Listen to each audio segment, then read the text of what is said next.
చేసే క్యారెక్టర్స్ రీసెంట్గా machine impossible కానీ తర్వాత స్వాగ్ కానీ అండ్ ఇప్పుడు డిఫరెంట్ జోనర్స్ని టచ్ చేసుకుంటూ వెళ్తున్నారు. అంటే అది మీ ఫ్యూచర్కి యూజ్ అవుతుందని మీరు అలా చేసుకుంటూ వెళ్తున్నారా, లేదంటే మీలో ఉన్న యాక్టింగ్ స్కిల్స్ బయటపడడానికి ఆ క్యారెక్టర్స్ యూజ్ అవుతాయని మీరు చేసుకుంటూ వెళ్తున్నారా?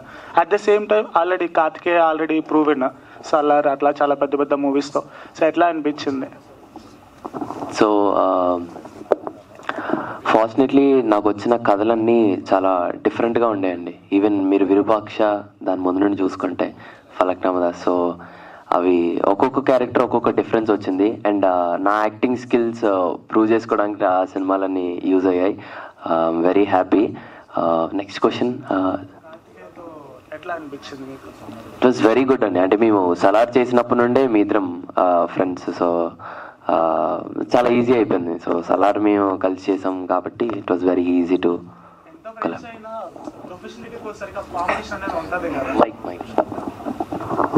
ఎంత ఫ్రెండ్స్ అయినా యాక్టింగ్ దగ్గరికి వచ్చేసరికి ప్రొఫెషన్ దగ్గర చాలా డిఫరెన్సెస్ వస్తూ ఉంటాయి. నువ్వా నేనన్న పోటీగా యాక్ట్ చేస్తూ ఉంటారు కొన్నిసార్లు.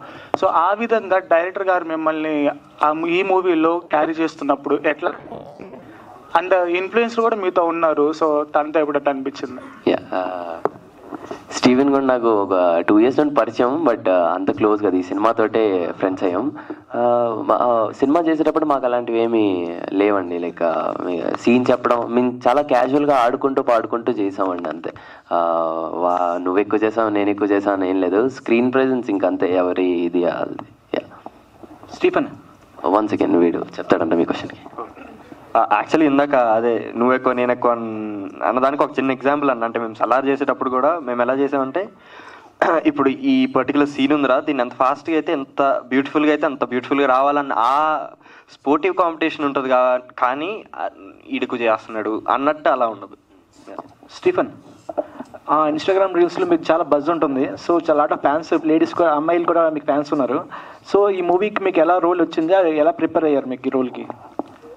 ఫస్ట్ ఆఫ్ ఆల్ ఇక్కడ చాలామందికి నేను తెలీదు, సో అందరూ రీల్స్ చూడరు, చాలామంది సినిమాస్ చూస్తారు. సో ఫస్ట్ ఆఫ్ ఆల్ నా పేరు మధుసూదన్ నా name, but screen name Steven Madhu. నేను ఇన్స్టాగ్రామ్ రీల్స్ అవి చేస్తూ ఆల్రెడీ ఒక మూవీ చేసా, ఇంటింటి రామాయణం అని, యాక్టర్ నరేష్ గారి కొడుకుని చేసా, తెలంగాణ సినిమా. సో అందులో ఒక అన్న చూసి నా యాక్టింగ్ చూసి దీనికి సజెస్ట్ చేశారు. నేను ఆడిషన్కి వెళ్ళా, నెక్స్ట్ ఆడిషన్ ఇచ్చా. సో అన్న వాళ్ళు కాంటాక్ట్ అయ్యారు, అలా సెలెక్ట్ అయ్యా. సో మెమరబుల్ మూమెంట్ ఏంటి సినిమాలో మీ అందరితో, వీళ్ళందరి టీంతో? అన్న ఎవ్రీడే మెమరబుల్ అన్న. లైక్ స్టార్టింగ్ డే నుంచి we enjoyed a lot. Like scene ఎలా, ఇప్పుడు ఒక సీన్ ఇచ్చారంటే దాన్ని ముగ్గురం కలిసి కూర్చొని ఎలా చేద్దాం అని చెప్పి ఇంప్రూవ్మెంట్స్ చేసుకొని, నేను ఒక పాయింట్ చెప్పడం, మ్యాక్సిమం రోషనే చెప్తాడు అన్నీ, లైక్ ఇంప్రూవ్మెంట్స్ అన్నీ. సో ముగ్గురం అలా కూర్చొని బాగా చేసాం అనమాట. సీన్స్ ఎక్కడ కష్టం అనిపించలేదు, ఇష్టంగా చేసాం అనమాట, ప్రతి సీన్ కూడా ఎంజాయ్ చేస్తూ. సో అట్లా 30 days ఎలా అయిపోయా మాకే తెలియలేదు కూడా cinema. So enjoyed a lot. చాలా ఎంజాయ్ చేసాం. అంటే లైక్ మేము షూట్ చేసిన అమలాపురంలో 30 రోజులు, 30 days మాకు మేమేదో షూటింగ్ చేస్తున్న ఫీలింగ్ లేదు, మేమేదో ఎంజాయ్ చేయడానికి వెళ్ళి మళ్ళీ వచ్చామన్న ఫీలింగే ఉంది మా అందరికి. హీరో